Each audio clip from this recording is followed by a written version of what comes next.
Okay, Emmett Fox's reading is Inconsistencies Made Clear. Those who are perplexed by the difficulties and seeming inconsistencies of life should remember that at the present time we get only a partial view of things, and that a partial view of anything never shows the thing as it really is. If you were to show an Eskimo any number of pictures of sections of a horse, but never a picture of the whole horse, he would never know what the animal really looked like. So it is with life. Someday, when we have enough spiritual growth, we will come to see that the seemingly disjointed happenings, the apparent accidents, are really a part of an orderly pattern. Judge not according to the appearance, but judge righteous judgment. John chapter 7, verse 24. And the Lancet translation is, do not judge by partiality, but judge a just judgment. So today we are lucky enough to have Lori talking. Go for it. Let me read something to you guys. It's a little story. The disciples sought to learn from the Master the stages he had passed through in his quest for the divine. God first led me by the hand, he said, into the land of action, and there I dwelt for several years. Then he returned and led me to the land of sorrows. There I lived until my heart was purged of every inordinate attachment. That is when I found myself in the land of love, whose burning flames consumed whatever was left in me of self. This brought me to the land of silence, where the mysteries of life and death were bared before my wondering eyes. The disciples asked, "Was that the final stage of your quest?" "No," the Master said.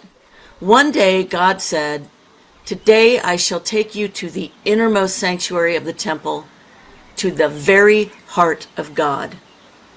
And I was led to the land of laughter."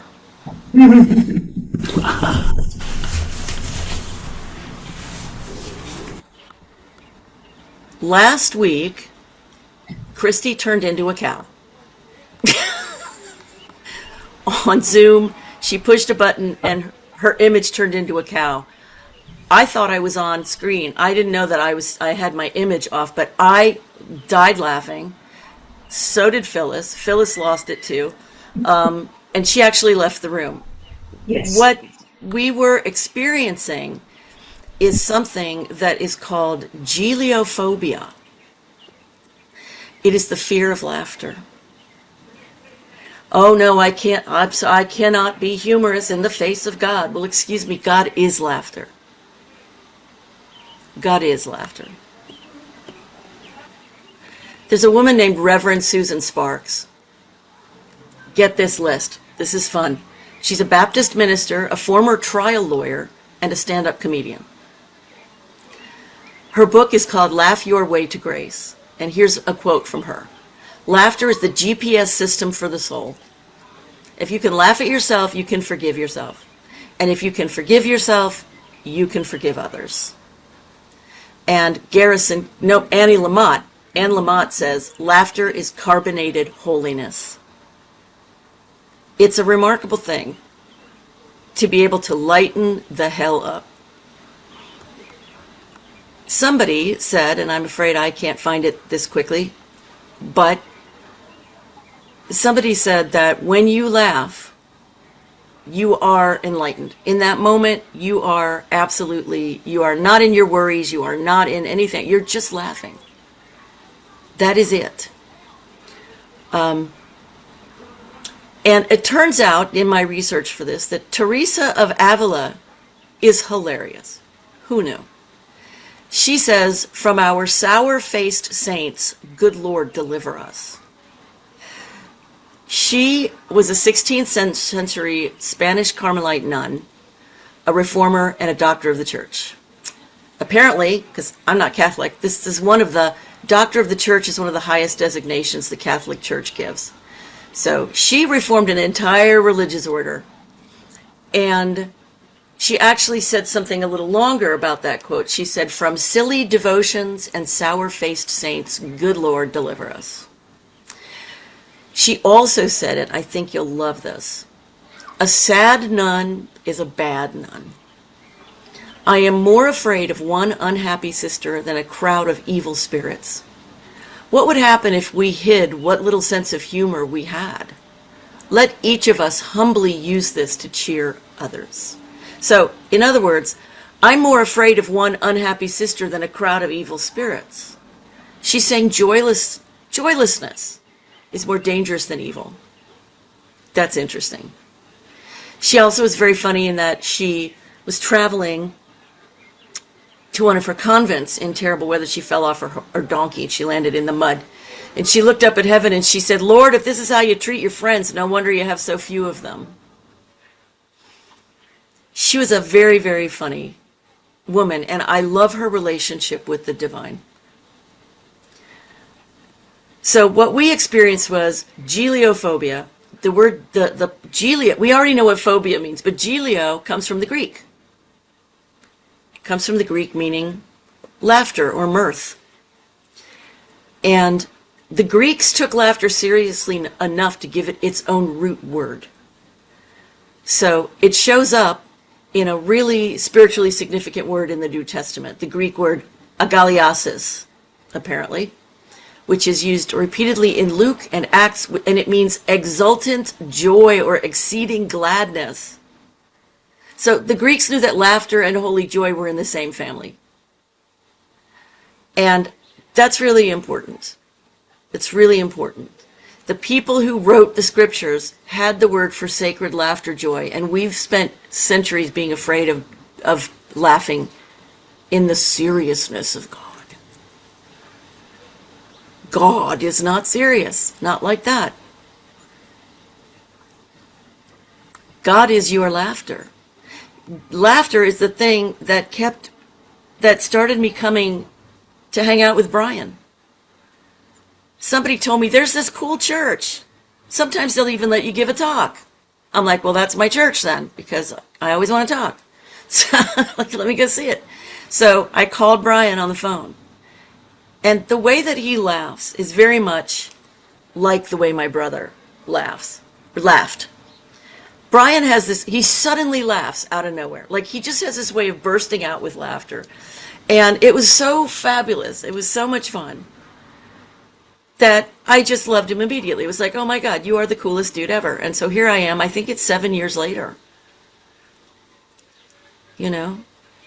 And I consider him part of my family. And it's because of laughter.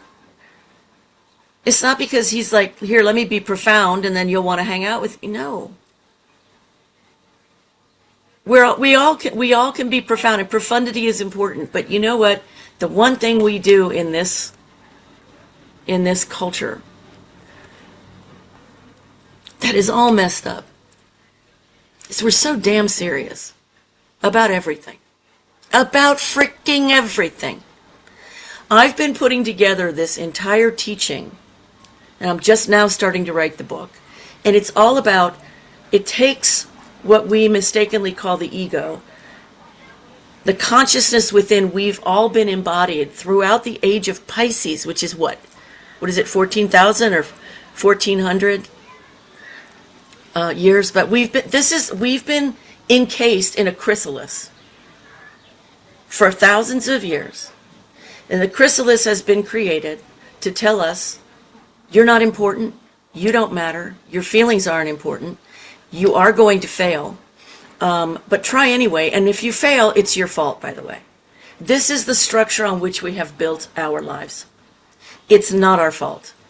It's just human evolution. We are smart enough or insane enough to have chosen this time to be at the turn in consciousness. We are crazy enough to go, let me be there at the start of the age of Aquarius. Because we're frickin' Amazons, every one of us. We're like, I want to be a part of the carbonation of this. And part of it is laughter. Bad jokes. Saying, goddamn, and that being funny. Because God doesn't care. God is pure positive energy. God is not a man sitting on a cloud. Can we please get rid of the idea? That never existed, except in church lore, which was put out there to make us oppressed. I'm done. God is energy. God is pure positive energy.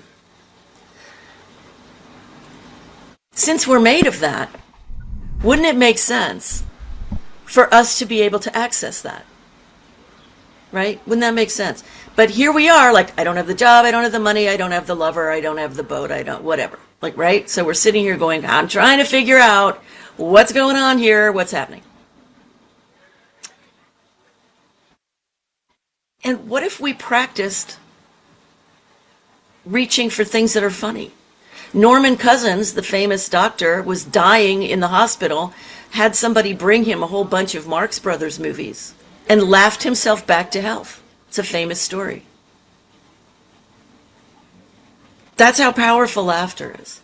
It puts you in the moment. When you are in the moment, all of your excuses and trainings and programmings for how things should be difficult are held aside. And the energy of who you are, I love the way Abraham Hicks talks about this. Abraham Hicks says, we are all like beach balls. And what we're doing is we're holding ourselves under the water, but the minute we let go, we pop back up. There's something that we've been enculturated to that tells us that it's more important to effort, more important to be serious than it is to be kind to ourselves or to find something to laugh about or even wry amusement or even irreverent, the irreverent sacred, which is my thing. And there is so much power to be had if we would stop putting clothing on God. Just tell some bad jokes, for the love of sweet Jesus, please. Just tell some bad jokes. What tickles you? What makes you laugh? What makes you feel like everything's going to be okay? I'm not saying that the research and the seriousness and all of that is bad. I'm not. That's great. Problem is, we've got our entire basket filled with it. We need to make room for the balance of laughter. We need to make room for the balance of mercy with ourselves. I mean, if we think we're going to get to straight joy from misery, good luck. It's a very big jump.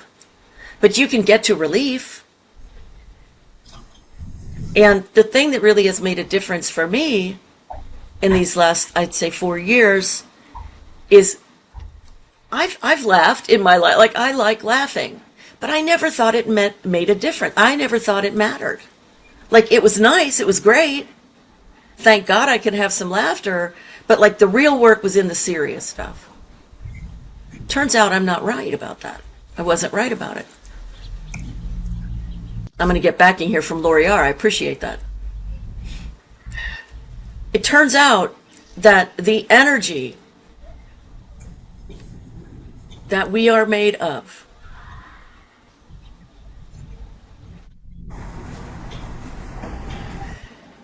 is naturally light. It is light. It's photon. It is light itself. God is light. That's it, period. No beard, no man on planets, no, I'm going to reward you or withhold. None of that crap. That's not real. So every time that we laugh, every time that we have mercy on ourselves, just a little bit, what's happening is that energy is actually lifting us. It is actually transforming us. It's bringing your consciousness to the next level. Now, we may not be able to observe it. We may not be able to feel that as like a real shift in the moment, or we may. So to me, I had to understand that in terms of how light works in our so-called real lives and our bodies, is that when you bring it in with intention, when you bring it in with attention, you increase it. Every time you sit still and you allow yourself to be the womb for your experience. Just be receptive to your experience. Every time that you're in silence and you go, oh, never mind, I don't have it, and you surrender for that moment, you're like, never mind. You're actually allowing the energy that can only lift you come up through you. You've transformed. So that's why if you can do that without spending all your time, like if you spend your time in meditation going, let me push out the bad thoughts, you miss the train. You got a little bit, but you missed a lot of the train. You know, you didn't get to go to the car with all the good booze. You stayed somewhere else where there were the screaming babies. Like, it's good. So I wanted to share some things with you so that we can be in the actual experience. Yeah.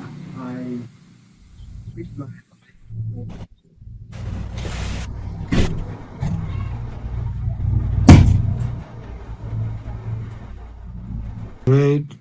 Is that a hookah? Hookah? What?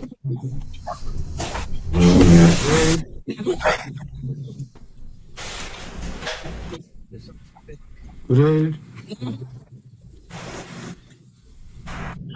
Feel that in 3 years I haven't achieved anything. Good.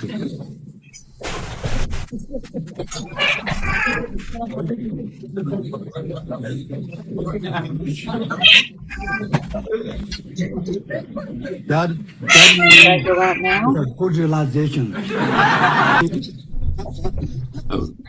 In 2 years, I haven't achieved anything. Good. That's the divine humor right there. It's like, it's the interrupt. It's the pattern interrupt.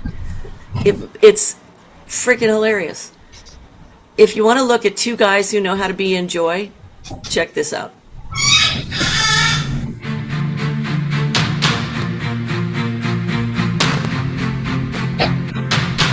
We are going to be free!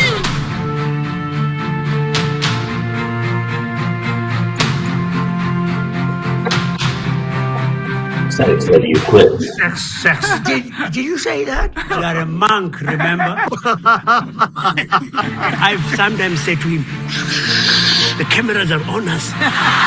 Honestly, the energy between them is 8-year-old boy. You are mischievous. What is the purpose of your This visit? is collateral. Enjoy our friendship and talk about joys. I don't think you could find two people on the planet who are more different than the Dalai Lama and Desmond Tutu. One grew up in absolute poverty. The other grew up in a 1,000-room palace. Unfortunately, that person is Christian. Unfortunately, he's a Buddhist. There's a lot of shared background. Both of them have deep history of struggle against authoritarian systems. The Tibetan people are being exterminated. Their culture and religion are being stamped out. Age 24, I lost my own country. Amid tear gas and police dogs, Desmond Tutu led a people against apartheid. When people decide to be free, absolutely nothing is going to stop them from becoming free. You can overcome the most horrendous circumstances and emerge on the other side, not broken.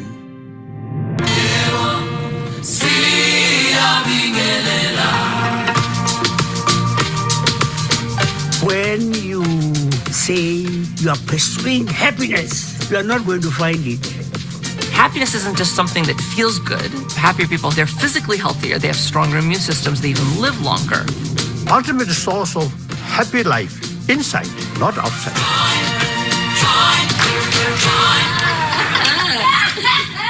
We really become something quite special. Yes. I think at time of my death, I will remember you. Thank you.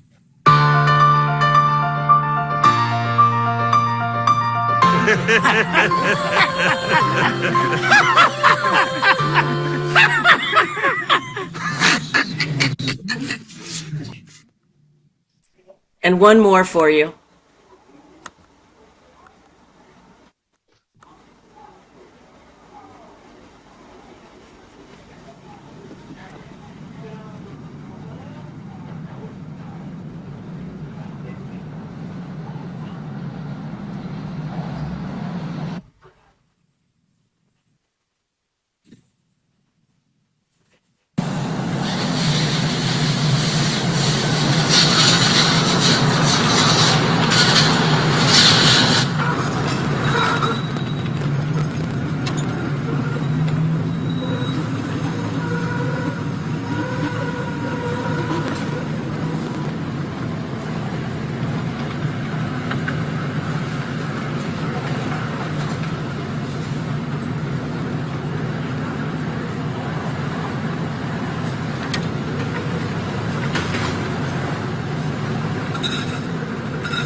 going upstairs.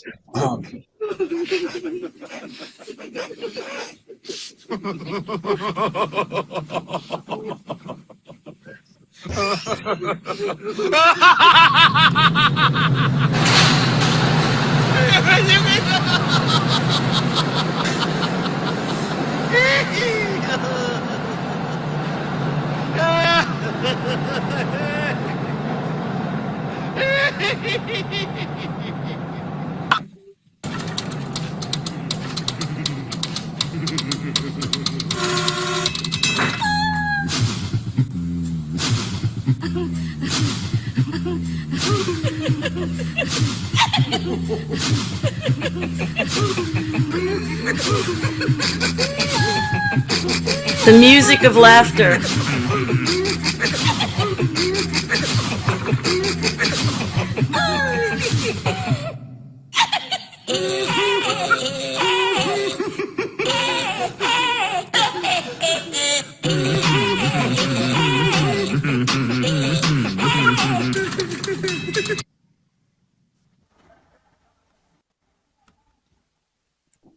It's a sacred thing. It's a fun thing. And if you get too serious about all this stuff, you're done. You're done. You're stuck in what I call the patriarchal castle, which is the thing, the whole social thing, the whole religious thing that says, thou shalt suffer to get to happiness. That's not how it works. I know, because I tried. It doesn't work. It's just more fun to tell a bad joke. What can I tell you? Here, I have one for you to end. I heard this on the radio. It's got to be 35 years ago. It is the only joke I ever remember. I don't know why. There's an old man in a nursing home. Some of you probably already heard this. There's an old man in a nursing home. And he's shuffling down the hallway. And he walks into the room with an old woman. And he says to her, "Guess how old I am?" And she says, "Drop your pants." So he drops his pants. She goes, "Drop your underwear." He drops his underwear. She walks all the way around him. She checks him out. She looks him up and down. She comes up to him. She goes, "You're 98 years old." He goes, "I'll be jiggered. How'd you know that?" She said, "You told me yesterday."